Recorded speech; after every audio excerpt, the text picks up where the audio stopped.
Bonjour, voici revenus au temps ordinaire. Nous sommes le lundi de cette 9e semaine du temps ordinaire qui suit le temps pascal qui vient de s'achever avec la fête de la Pentecôte.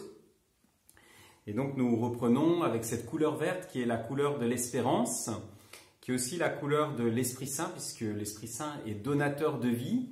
Il est répandu partout dans l'univers et il donne la vie. Et c'est aussi ce qu'on voit dans la nature avec cette couleur verte qui est symbole de vie. Alors cette couleur verte, elle nous invite à accueillir l'Esprit Saint dans notre quotidien. Et nous méditons avec l'évangile de Jésus-Christ selon saint Marc au chapitre 12, versets 1 à 12. Jésus se mit à parler en parabole aux scribes et aux anciens. Un homme planta une vigne, l'entoura d'une clôture, creusa un pressoir et bâtit une tour. Il afferma sa vigne et partit au loin. Le moment venu, il envoya un serviteur auprès des vignerons pour en recevoir sa part de revenus. Mais les vignerons empoignèrent le serviteur, le battirent et le renvoyèrent les mains vides. Le maître leur envoya encore un autre serviteur. Celui-là, ils le frappèrent à la tête et le couvrirent d'injures. Le maître en envoya un autre. Celui-là, ils le tuèrent. D'autres encore, ils les battirent ou les tuèrent. Il y avait encore quelqu'un avec lui, son fils bien-aimé. Il l'envoya vers eux en disant « Ils respecteront mon fils. » Mais ces mauvais vignerons se dirent entre eux « C'est l'héritier. Allons-y, tuons-le, et l'héritage sera pour nous. » Ils l'empoignèrent, le tuèrent et le jetèrent hors de la vigne. Que va faire le maître de la vigne? Il viendra. Il fera mourir les vignerons et il donnera la vigne à d'autres. N'avez-vous donc pas lu ce passage de l'Écriture? La pierre qu'ont rejetée les bâtisseurs est devenue la pierre d'angle. C'est là l'œuvre du Seigneur. C'est une merveille devant nos yeux. Les scribes et les anciens cherchaient à s'emparer de Jésus. Mais ils craignirent la foule, car ils avaient compris qu'il avait dit cette parabole à leur adresse. Ils le laissèrent en liberté et s'éloignèrent. Parole du Seigneur. Ce passage, cette parabole, c'est comme un petit résumé de l'histoire du salut où Jésus évoque à travers ces vignerons qui maltraitent ou qui assassinent les envoyés du maître les uns après les autres, évoque ces épisodes où les prophètes ont été mal accueillis, ont été maltraités. On peut penser à la figure de Jérémie par exemple. Et donc c'est quelque chose de très évocateur pour ces fins connaisseurs de la Bible qui l'écoutent.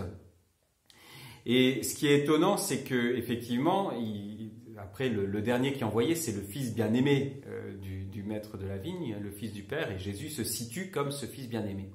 Alors, tout en accueillant en comprenant bien cette parabole, ceux qui l'écoutent, les scribes et les pharisiens que Jésus dénonce, vont s'endurcir dans le mal et dans leur haine contre Jésus, jusqu'à produire ce qui est annoncé par cette parabole, c'est-à-dire l'exécution, la mise à mort de Jésus.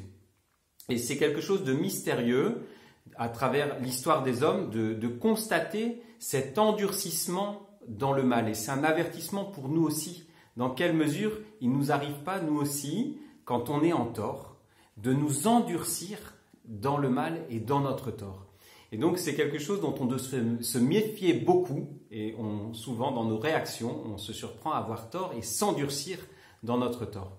Alors de l'autre côté, eh bien Dieu, lui, il ne s'endurcit pas, mais il persévère dans l'amour et dans le bien qu'il veut faire à l'humanité. Et la rencontre entre cet amour persévérant de Dieu et l'endurcissement du cœur de l'homme, ça ne va pas décourager Dieu, qui est Dieu, qui ne se décourage pas, mais ça va au contraire manifester un amour de Dieu encore plus grand.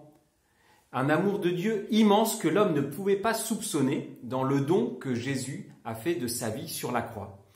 Et donc là, eh bien, on a le contre-modèle de l'endurcissement du cœur, la persévérance dans le bien et dans l'amour. Et donc laissons-nous surprendre par cet amour de Dieu pour éviter d'endurcir nos cœurs et accueillons cet amour immense de Dieu, toujours plus grand, avec cet appel à être courageux, à persévérer aussi dans nos existences quand on est confronté au mal, persévérer dans le bien, car à la fin, qui gagne, eh bien, c'est l'amour de Dieu. Et donc mettons-nous du côté de cette victoire du Christ en ne nous décourageant jamais, en persévérant dans l'amour et dans le bien que le Seigneur nous donne de faire. Je vous souhaite une excellente journée.